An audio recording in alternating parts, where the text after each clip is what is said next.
ప్రతి అమ్మాయి మనసులో ఎవరికీ చెప్పలేని కొన్ని మాటలు దాగుంటాయి. అవి అడిగితే తెలిసేవి కావు. వాళ్ళ మౌనాన్ని ప్రేమిస్తే మాత్రమే వినిపించేవి. బయట ప్రపంచానికి ఆమె జీవితం చాలా అందంగా కనిపించవచ్చు. అన్నీ ఉన్నాయి కదా, ఇంకేం కావాలి అని లోకం అనుకుంటుంది.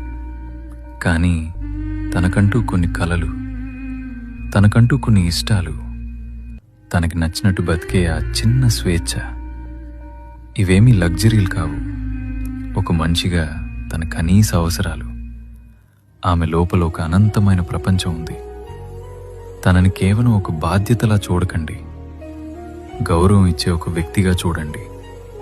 ఒక్కటి గుర్తుంచుకోండి, పంజరం బంగారానిదైనా సరే అది స్వేచ్ఛనివ్వలేదు. ఆమెకు కావలసింది కేవలం రక్షణ ఇచ్చే నీడ కాదు, తన రెక్కలు విప్పుకుని ఎగిరే